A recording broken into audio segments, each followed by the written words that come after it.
Hi friends, welcome to my channel. Anandi రాసుకున్న డైరీని చూసి గుండె పగిలే నిజాలు తెలుసుకుని జీవన చేసిన కుట్రలు బయట పెట్టి ఇల్లు వదిలి వెళ్లిపోతున్న అలేఖ్య, జీవనకు ఊహించని షాక్ ఇచ్చిన సునంద. మరిదంతా ఎలా జరగబోతుందో తెలుసుకోవాలనుకుంటే వీడియోని చివరి వరకు మిస్ కాకుండా అయితే చూసేయండి. పాపే మా Jeevan Jyoti serial upcoming episodes టీవీలో కన్నా ముందుగా చూడాలనుకుంటే మా ఛానల్ ఇప్పుడే సబ్స్క్రైబ్ చేసుకుని పక్కనే ఉన్న గంట సింబల్లో ఆల్ మీద అయితే క్లిక్ చేసేయండి. ఇక ఆనంది అయితే దివ్య మీద మరోసారి జారి పడిపోతుంది. దివ్య అలానే నటిస్తుంది. అలా నటించడంతో తిరిగి మళ్ళీ దివ్యని ఇంటికి తీసుకొస్తుంది. ఎందుకు ఆనంది మాట వినడం లేదు. అసలు పదే పదే దివ్యని ఎందుకు ఇంటికి తీసుకొస్తుంది? అలేఖ్య కూడా కావాలని ఇలా చేస్తుందని అనిపిస్తుందండి అని చెప్పేసి అంటూ ఉంటుంది. సునంద, నువ్వు చెప్తుంటే నాకు అలానే అనిపిస్తుంది సునంద. అలేఖ్యకు గతం గుర్తుకొచ్చి ఆదిత్యను దక్కించుకోవడం కోసం ఇదంతా చేస్తుందేమో. అలేఖ్య విషయంలో ఒక కంట కనిపెడుతూ ఉండడమే కరెక్టేమో. కాకపోతే మనం అనుకున్నది నిజమో అబద్ధమో కూడా మనకి తెలియదు కదా. భయంతో వెనక్కి తిరిగి వచ్చేస్తుందో, లేకపోతే వాళ్ళ అక్క మీద ప్రేమతో ఉండాలి అనుకుంటుందో, ఏది ఎంతవరకు నిజమన్నది తెలియనప్పుడు మనం కూడా ఏది ఆలోచించడానికి సిద్ధంగా లేము. కాకపోతే కనిపెట్టడంలో తప్పు లేదు. నిజం అబద్ధానికి ఉన్న తేడా మనకి కూడా తెలియాలి కదా. మనకి కావాల్సింది ఆదిత్య ఆనంది ఎప్పుడు కలిసే ఉండడం. వాళ్ళిద్దరూ విడిపోకూడదు. ఆనందికి ఎప్పటికీ నష్టం కలగకూడదు అని చెప్పేసి అనుకుంటూ ఉంటారు. ఇద్దరు కూడా ఆలోచించుకుంటూ ఉంటారు. మంచి ప్లాన్ చేసి వెనక్కి తిరిగి వచ్చేసావు. లేకపోతే మనం అనుకున్నదంతా రివర్స్ అయిపోతుంది అనుకున్నాను. నువ్వు వెళ్లేసరికి ఎంత భయపడ్డానో తెలుసా? ఏమవుతుందో ఏంటో. ఇక మన ప్లాన్ ఏమి ఉండదు.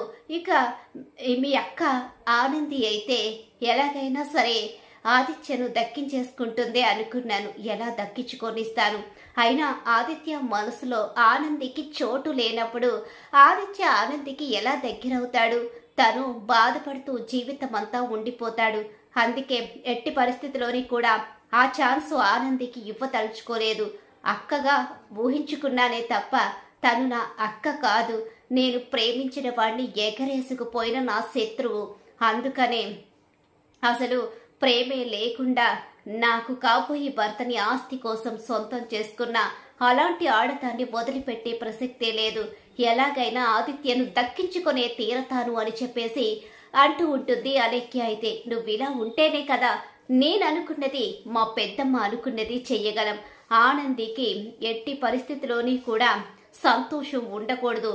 వాళ్ళ జీవితంలో బాధ మాత్రమే మిగలాలి. ఆనంది ఈ ఇంట్లోంచి వెళ్ళిపోతేనే కదా నేను ఈ ఇంటికి నిజంగా క్యూన్ అవుతాను, మహారాణిని అవుతాను. నాదే ఆధిపత్యం అవుతుంది. అప్పుడు మా అత్తని కూడా మూలన కూర్చోబెడతాను అని చెప్పేసి అనుకుంటూ ఆలోచించుకుంటూ ఉంటుంది. తెగ సంబరపడుతూ ఉంటుంది. ఎప్పుడైతే దివ్య వెనక్కి వచ్చేస్తుందో దాంతో ఇక్కడ జ్యోతి అలాగే సింహాద్రి పద్మమ్మ కూడా ఆలోచించుకుంటూ ఉంటారు. ఏం జరుగుతుంది అక్కడ? అసలు పద్మమ్మ ఏంటిదంతా? అసలు దివ్య ఇలా ప్రవర్తిస్తుందేంటి?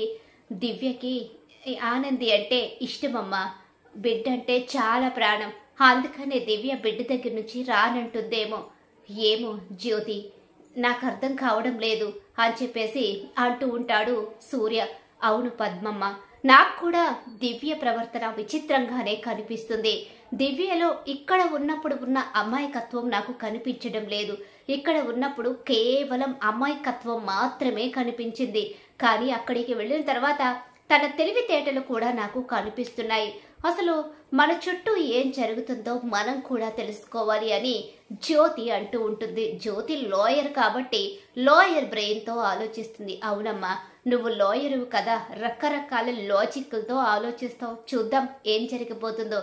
ఏం జరిగినా బిడ్డ కాపురానికి మాత్రం ఎలాంటి ప్రమాదం జరగకూడదు. బిడ్డ ఆ ఇంట్లో సంతోషంగా ఉండాలి.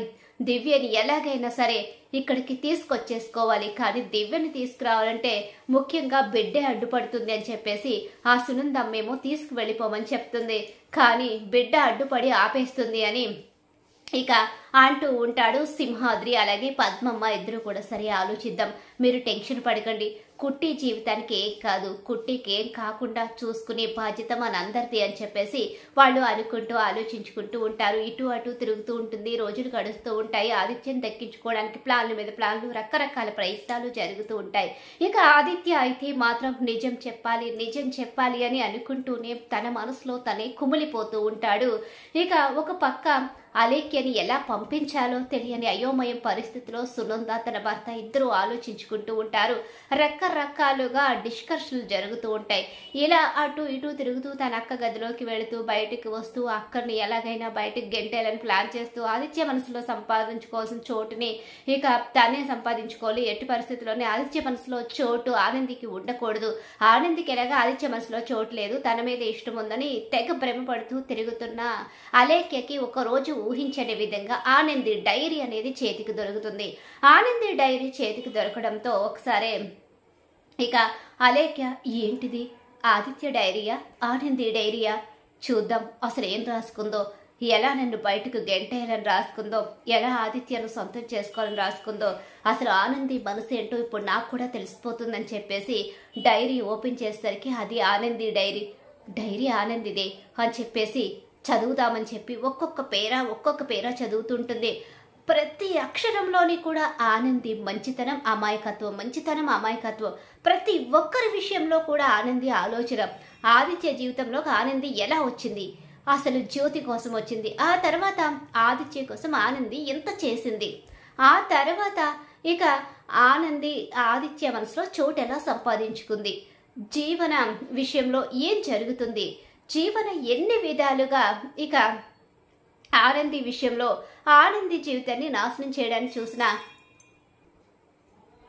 జీవన జీవితాన్ని చక్కదిద్దాలని, జీవన అసలు జ్యోతి కూతురే కాదని, జీవన కాదు ఇక జీవన పేరు మీద అక్కడ ఉంటుంది కేవలం వేరే అమ్మాయి అని, అసలు జీవన ఆనంది అని, అలాగే ఇక దివ్య జీవితం గురించి, తన అత్తింటి గురించి, దివ్య జీవితాన్ని ఎలా బాగు చేయాలి, సొంత చెల్లెల కన్నా ఎక్కువగా దివ్యని ప్రేమించి దివ్యకు గతం గుర్తుకొచ్చేలా చేసి తన వాళ్ళకు అప్పచెప్పి ఒక మంచి లైఫ్ అనేది దివ్యకు వచ్చేలా చెయ్యాలి.